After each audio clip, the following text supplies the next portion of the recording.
O papel do bom juiz não é ser estrela. Ladrão, corrupto, vigarista, rato, pilantra, canalha. 129 milhões de reais da mulher do ministro do Supremo, Alexandre de Moraes. Só foi a mulher dele que fechou o contratão? Não! Foi o próprio ministro Alexandre de Moraes. Boni, arquiva essas denúncias aí do Banco Master, porque nós vamos ter problemas para explicar isso aí.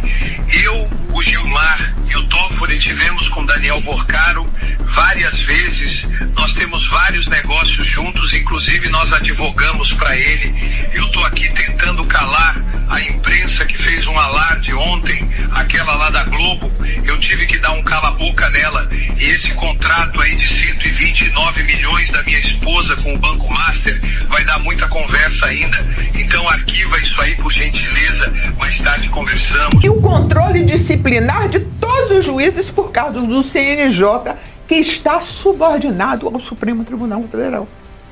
De forma que eles têm hoje, nas suas mãos, toda a concentração de tudo que se passa sobre a justiça e sobre a legalidade neste país. 11 pessoas.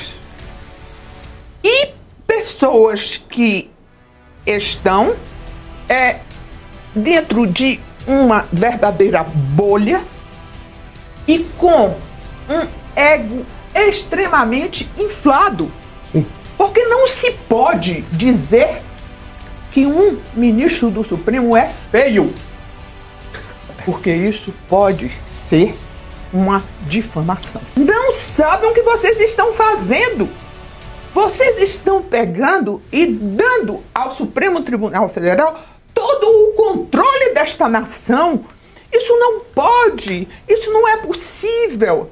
Vocês vão ver o que é que vai acontecer. Meus amigos, o fim de Xandão não é mais uma possibilidade distante. Ou é impeachment ou é prisão.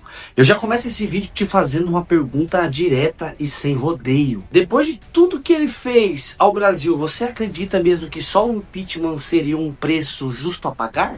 Porque algo muito sério está acontecendo. Uma juíza veio a público, rompeu o silêncio e jogou tudo no ventilador. A grande mídia, que por anos passou o pano, como a Globo, CNN, Band, entre outras, mudou completamente o discurso, e quando isso acontece é porque o cerco está se fechando e o castelo começou a ruir. O que eu vou te mostrar aqui agora vai te deixar de boca aberta. Você vai entender por que o fim da linha chegou para Xandão. Meus queridos, antes de continuar esse vídeo, deixe um joinha para o YouTube não enterrar esse vídeo. Eu preciso da tua ajuda. Compartilhe esse vídeo. Se você está chegando aqui e não é inscrito, inscreva-se aqui no canal, ativando o sininho das notificações. O que nós estamos assistindo não é justiça, é concentração do poder. Decisões monocráticas que atropelam o Congresso, censura disfarçada de defesa da democracia, escândalo agora do Banco Master, perseguição seletiva, onde uns são esmagados e outros blindados, e o mais grave, ninguém votou nisso.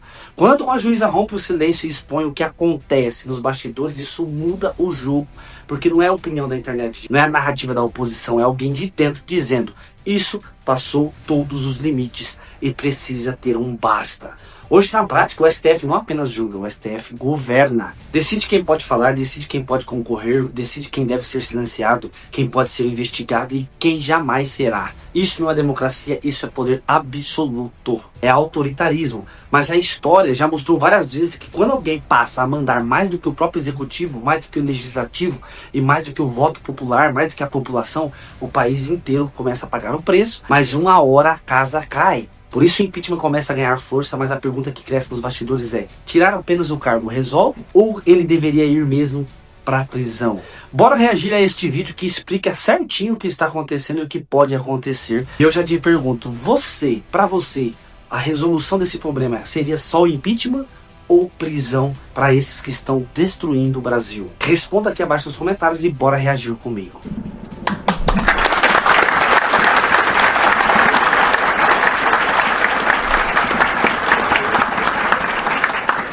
É simplesmente assumir a responsabilidade e julgar. E, como eu sou cristão, pedindo a Deus que eu julgue de forma certa. Reconhecendo ao mesmo tempo que não somos perfeitos. Meu desafio para você como advogado do século XXI, é definir adequadamente qual o seu objetivo de vida. Que não seja ganhar dinheiro, por favor. Esse é um objetivo, mas não é um objetivo de vida. Que você ganhe muito dinheiro, mas como consequência de bons princípios postos em prática. Com visão de futuro, com preparo, com coragem, com perseverança, com resiliência, com gratidão, com lealdade, com sabedoria, com humildade, discernindo entre o certo e o errado, e fazendo o certo, pelos motivos certos, buscando soluções, encontrando saídas legítimas à luz da lei. E me permitam, talvez, só consignar talvez um último ensinamento que aprendi ao longo da minha carreira profissional. Vida profissional é basicamente em qualquer área, pública, privada, direito, jornalismo, medicina. Há basicamente 3 tipos de pessoas. Um número que não é maioria, mas que dá muito trabalho. É a pessoa que cria problema. O prazer da pessoa é criar problema. Onde ela chega, vira problema. Reclama de tudo. Nada tá bom, não faz nada, mas tem uma língua.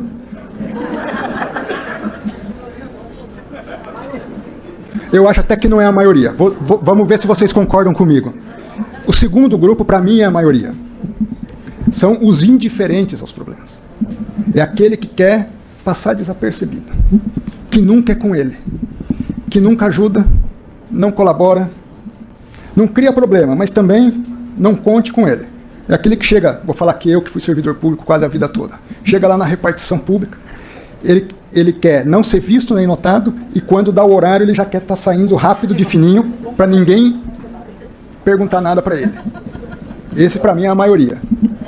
Agora há um grupo de pessoas que é diferenciado. São aqueles que resolvem problemas. Esse é a minoria. É um grupo pequeno, mas que faz toda a diferença. Na OAB, na sociedade, na justiça, nas empresas, no serviço público. Talvez o grande desafio você não ser o criador de problema, você não ser indiferente aos problemas, mas eu tenho certeza que há espaço sobrando de oportunidades para aqueles que estão dispostos a resolver problema. O profissional do futuro, ele vai ser aquele que é capaz de resolver problema. É o que vai se destacar.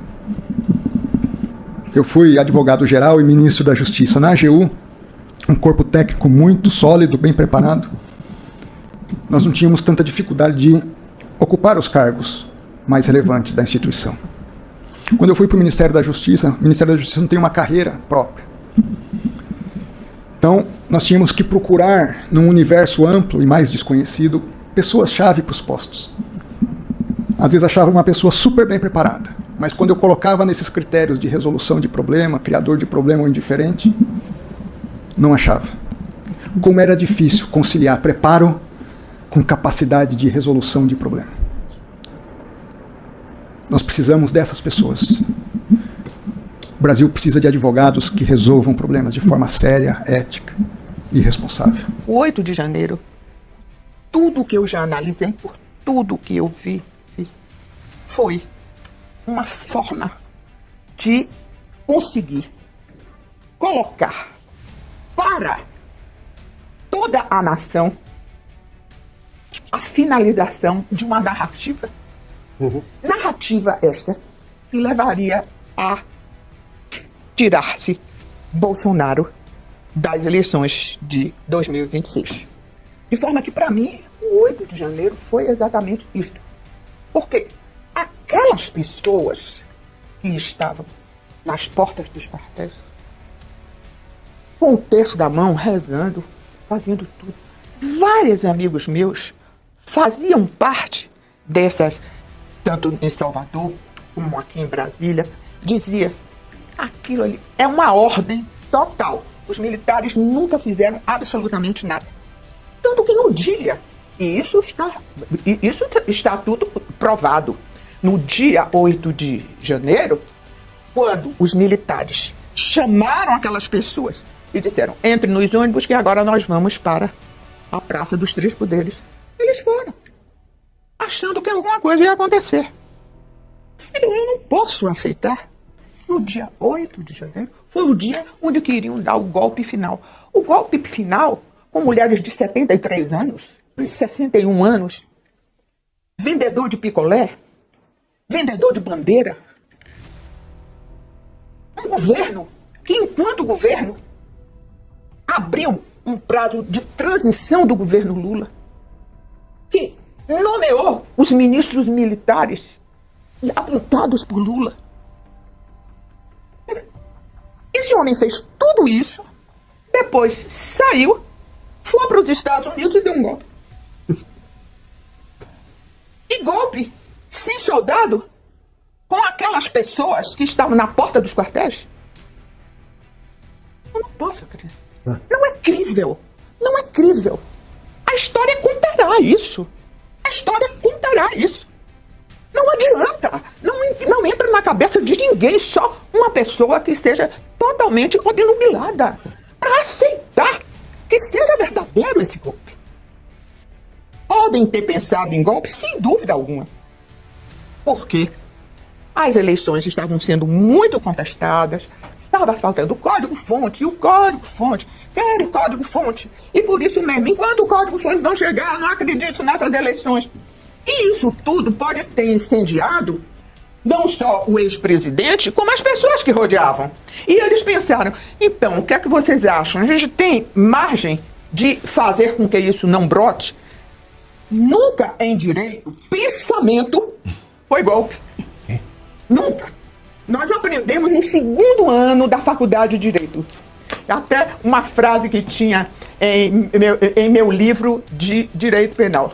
Penseiro não faz engabela. Ou seja, pensamento não faz crime. Todo mundo que estudou direito sabia disso. Eles podem ter pensado, mas isso não é crime, não. Não é um crime. Né? De forma que eu entendo que eles pensaram sim. Houve ainda a participação do ex-presidente Bolsonaro, porque era um boca rota e chamava militar, dizia que ia fazer, que ia acontecer. Enquanto era presidente, alguém acreditava naquilo. Eu dava risada, dizia, mas coitado, fica dizendo, chamando militar, dizendo que vai chamar, que vai fazer, vai acontecer. Aquilo era só bravata. E quando ele foi? Quando ele perdeu, ele ficou bem quieto. Então, eu, analisando como cidadã brasileira, analisando tudo isso, porque eu não sou bolsonarista, absolutamente. Eu, inclusive, quero dizer que no primeiro turno eu nem votei. Eu não acreditava em Bolsonaro. Eu não acreditava. Achava que ele foi um militar indisciplinado, tinha muitas culpas de fazer. Tanto que me convidaram para o governo e eu não aceitei. Ele chegou até a me telefonar. Ministra, precisamos muito do seu governo. E eu disse, pasta, ministra, então, seria? Não, ele não explicou. Era o Bibiano, que foi aluno meu. Logo no começo do governo. Então. Logo no começo do governo. E quando ele não tinha ainda tomado posse, o Bibiano botou para ele falar comigo. Eu falei. Eu chamava ele capitão. Capitão, eu estou aqui para servir ao seu governo no que o senhor precisar, mas não para assumir cargo. Eu sou advogada, já tenho meu escritório, tenho meu compromisso com os meus clientes e com os meus juízes e com os meus advogados que estão comigo. Eu não posso assumir, mas estou aqui para o que o senhor quiser. E quero lhe dizer que eu tenho duas prioridades. As minhas prioridades são poder judiciário, que muita gente não sabe mexer no poder judiciário, no poder legislativo. Eu tenho esta prioridade. E a outra prioridade seria o direito da mulher. Falei isso com ele. Não quero nada. Supremo Tribunal Federal, onde não posso dar esta culpa ao ministro Fachin. Eu não posso. O ministro Fachin não fez isso sozinho. E o ministro Fachin não deu aquele voto e levou lá e todo mundo... Não, aquilo tudo é combinado. Bolsonaro não pode mais ser presidente de forma alguma. Quem é que a gente vai botar? A esquerda não tinha mais ninguém. Todo mundo estava comprometido. O que é que faz? Faz uma enquete. O único que sobrou, Lula da Silva. Mas ele está condenado. Como é que faz? E a gente já julgou uma porção de coisa dele. Como é que faz? Desmoraliza a Lava Jato. Nunca os olhos da população estiveram tão voltados para o comportamento de Mendonça. Walter, cuidando dos casos INSS, Banco Master, Mendonça vira o superpoderoso do Supremo? Então, olha, bem lembrado pelo Olavo, o procedimento do atual presidente, novamente presidente do Senado da República, Davi Alcolumbre, quando o ex-presidente Jair Bolsonaro indicou o André Mendonça. Vocês lembram que ele ficou meses, completamente diferente do que está acontecendo agora nos pedidos de abertura de uma CPI do Banco Master ou nos pedidos de impeachment de ministros, né, em que ele senta em cima com o seu peso, ele senta em cima desses pedidos. Naquela época ele sentou em cima da indicação de um ministro do STF, o ministro André Mendonça. Eu não me lembro nem se fez a mesma coisa com o Nunes Marques, até o Olavo pode me ajudar se ele fez a mesma coisa. Toda escolha tem consequências, né? É óbvio que o ministro não diria que ele guarda rancor e que ele tem mágoa, mas também é evidente que ele vai ter um olhar diferente do olhar do ministro Dias Toffoli. Com relação a se é suficiente mudar a relatoria para que as coisas, enfim, aconteçam e para que determinadas autoridades caiam, eu diria que esse é o nosso caso Epstein no Brasil. Né? Esse escândalo do Banco Master, agora tem um documentário aí de um outro programa que é importante para a direita brasileira, um trabalho, né, que aliás está no bojo de tudo isso, porque foi o documentário do Brasil Paralelo lá atrás sobre a facada no presidente Bolsonaro que escancarou essa assimetria nas decisões. Agora tem um documentário do Brasil Paralelo falando a respeito de uma tal de casa em Trancoso, né, e das festas que aconteciam lá, e quantas outras mais.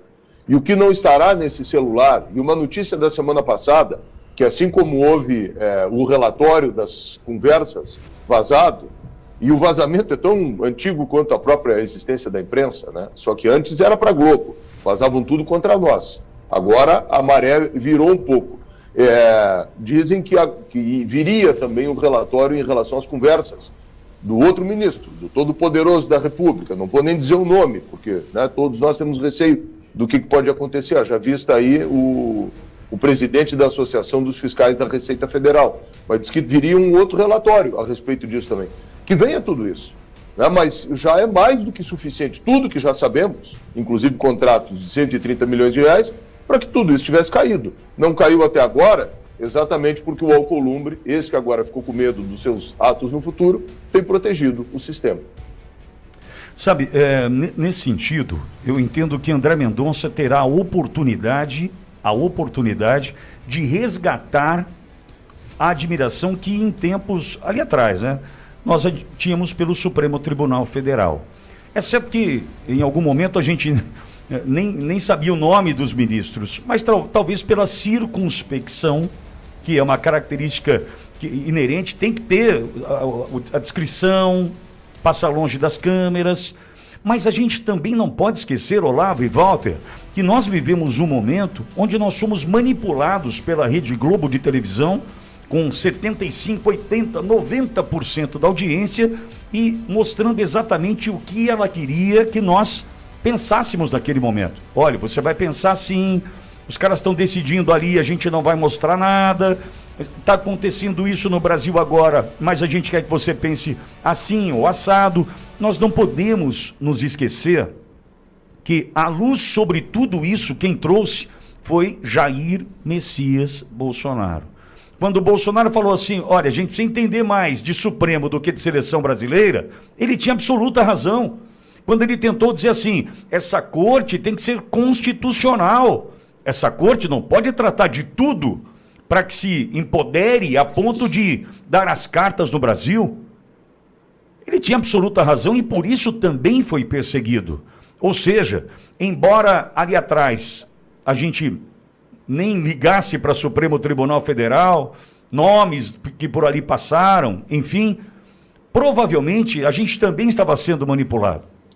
A gente não pode achar que era a perfeição, não. Não dá para achar, porque eram homens também.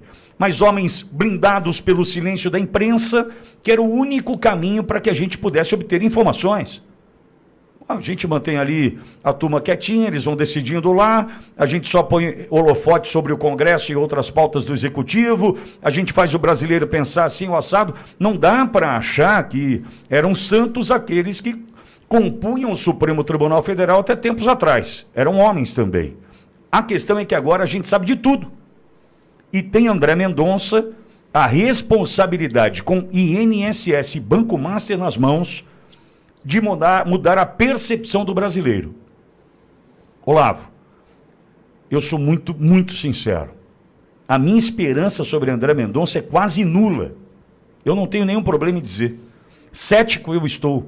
Por quê? Os ministros que saíram defendendo Dias Toffoli, antes de tudo acontecer, do relatório que chegou, mas a conversa que vazou, esses que saíram defendendo Dias Toffoli, para mim, colocam também suspeição sobre as suas decisões a partir de agora. E um deles foi André Mendonça, que escreveu o livro do Toffoli. Me diz, quem é que em sã consciência dedicaria parte do seu tempo que não volta mais, a escrever um livro sobre a vida de Toffoli? Me diz, não, agora eu tomei a decisão, eu vou escrever um livro sobre a vida de um homem que não consegue passar em concurso público, de um cara que era advogado do PT, que eu sei o que defendeu ao longo da sua vida pregressa antes do Supremo Tribunal Federal. Não, agora eu vou gastar parte do meu tempo para escrever um livro sobre esse homem. Meu Deus. Então, amigo, Olavo, eu sou muito sincero. Minha esperança está assim, por um fio. Entretanto, está nas mãos de André Mendonça a possibilidade de resgatar a dignidade do Supremo Tribunal Federal. Olha lá. Saída triunfante pela esquerda. Nós sabemos. Aliás, ele entrou talvez pela esquerda, deve querer sair pelo mesmo lugar de onde veio, enfim. Quero te ouvir, Olavo. Para resgatar, desculpe a rudez, amigo ouvinte, mas para resgatar a imagem do STF, só fechando e fazendo de novo. Só nomeando novos ministros, técnicos, mudando a legislação evidente, não estou falando em golpe, mudando a legislação para que técnicos, juízes de carreira, desembargadores, enfim, possam compor essa Suprema Corte. E aí vai resgatar. Bom, ainda tem um olhar um pouco romantizado em relação a André Mendonça.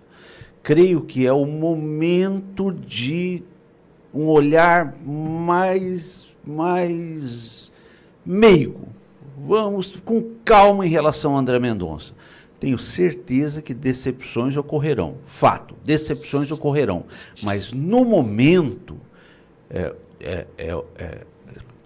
eu sugiro apoiarmos, sugiro divulgarmos, sugiro olharmos com uma lupa, sem desacreditá-lo. A partir do momento, se ele tomar atitudes de descrédito erradas, aí sim, vamos para a crítica. Nesse momento, acho que é o momento de apoio, principalmente pela cilada que eu nominei, a cilada de Alcolumbre, que já tenta criar esse empecilho em relação a André Mendonça, e também pelo volume de críticas que cairão sobre Mendonça pelas decisões contra o establishment do próprio STF. Julgará, mas trombará de frente com o STF se optar pela transparência. André Mendonça fez uma fala 2 semanas atrás, interessantíssima. Ele criou lá sua empresa de palestras, mas veio a público dizer, olha, todo o lucro líquido da minha empresa de palestras será doado para cursos, instituições de caridade que trabalham com cursos na área de educação. Depois que a gente descobriu que ele tinha, né? Exatamente. Inclusive ele fez essa fala. Depois que ele disse que a gente descobriu. Veio a público a situação e ele tomou essa posição. Mas eu coloco por outro lado. Ninguém tomou essa posição. Não estou defendendo, na verdade estou um pouco. Ninguém tomou essa posição até aqui. Eu creio que não vamos ter a decepção, porque nós já sabemos que erros ocorrerão. A criticidade ocorrerá, eu creio, da nossa parte, pontualmente, se errar. No mais, eu acho que é o momento de apoio. No mínimo tem que cair uns 3 desses atuais ministros da composição presente do STF. E, de novo, como disse o Olavo, não estou falando em golpe aqui. Acho que dentro das ferramentas institucionais que estão postas. Há muito tempo eu falo isso aqui, no Endireitando, que é a minha página no Instagram, de que nós temos que eleger uma bancada majoritariamente de direita nesse ano para dar uma resposta a tudo isso no Senado da República. Sabe que eu tenho medo, pânico? Não acredito muito em pesquisa, porque acho que a pesquisa, assim como a Globo, serve muito para nos manipular, mas que agora saiu uma pesquisa aqui de que o Eduardo Leite, governador do Rio Grande do Sul, e a Manuela Dávila estão em primeiro lugar no estado do Rio Grande do Sul. Não é crível, mas, né, vá que o Rio Grande do Sul também tem essa tradição canhota, e isso explica porque um pouco, da onde eu estou falando aqui, a decadência econômica que o nosso estado, que já foi um dos mais importantes da federação, vem vivendo. Esse atavismo, esse negócio de ser do contra. Imagine agora eleger o Eduardo Leite, né, que é a quinta essência do humorismo, do centrão, com a Manuela Dávila, que representa exatamente a antítese daquilo que tudo a gente pensa. Não vai mudar nada. Então o nosso primeiro esforço é mudar o Senado, colocar lá o Marcel Van Hatten, colocar lá um Sanderson, enfim, colocar lá pessoas que têm um compromisso em fazer isso, em botar esse rio de volta no seu leito. Depois, uma coisa que eu defendo há mais de ano aqui na Ouro Verde, também há 2 anos, sei lá, o tempo que eu estou aqui, que é uma reforma constitucional para botar freios e que volte, por exemplo, prevaricação a ser prevaricação, corrupção passiva a ser corrupção passiva. Não é um seletivismo, porque é de esquerda pode tudo, porque é de direita se enxerga crime onde não tem. Então, assim, derrubar uns 3 que já tem mais do que razão suficiente para cair, não poderiam estar mais lá. Isso por si só vai criar um freio de arrumação, né? Depois mudar as coisas para daqui para frente corrigir. Isso que o Pitoli, você havia falado. O seguinte, o cara juiz tem que falar nos autos, o cara tem que ter discrição, o cara tem que ter equidistância e tem que ter neutralidade. E aí entra a minha última preocupação. O Olavo falou de uma reforma ideal, de colocar juízes de carreira. Gente, o pano de tudo isso, de fundo, foi um processo que nós fomos ingênuos ao longo do tempo. O presidente Bolsonaro, como bem disse o Pitoli, denunciou que foi a instrumentalização das instituições. Tudo foi tomado. E foi tomado porque houve um processo de doutrinação ao longo do tempo. Agora o próprio STF está julgando aí o Escola Sem Partido, né, que foi um processo, um projeto, inclusive, que eu, quando vereador em Porto Alegre, aqui em Porto Alegre, na capital do Rio Grande do Sul, liderei, protagonizei, aprovamos e o próprio Judiciário derrubou. Por incrível que pareça, o Judiciário derrubou o projeto. Então, tudo isso começa nesse processo da escola. Então, de que adianta amanhã depois nós nomearmos juízes de carreira, se os juízes de carreira já vêm por baixo da toga, com uma camiseta vermelha e com convicções wokeístas ou qualquer outra coisa? Então, o furo é muito mais embaixo. Na minha opinião, meus amigos, impeachment sozinho não fecha essa conta. Ele tira o cargo, mas não apaga os abusos. Não devolve a liberdade perdida, não repara os danos causados ao país. E agora eu quero ouvir de você. Você acredita que Xandão vai pagar por tudo que fez? Ou você acha que, como sempre, os poderosos vão sair ilesos enquanto o povo fica com a conta? Escreve aqui abaixo nos comentários, porque essa discussão não pode ser mais abafada. E em 2026 vai ser o ano de nós decidirmos quem vai continuar governando o Brasil. Ou a esquerda ou a direita. E você, vota em Flávio Bolsonaro ou vai deixar o Lula continuar governando esse país rumo ao declínio, rumo à destruição? Deus abençoe você que assistiu esse vídeo comigo, que reagiu comigo a esse vídeo. Fica com Deus, se inscreva no canal, ative o sininho das notificações, taca o like, compartilhe esse vídeo e até o próximo vídeo se Deus quiser. Fui!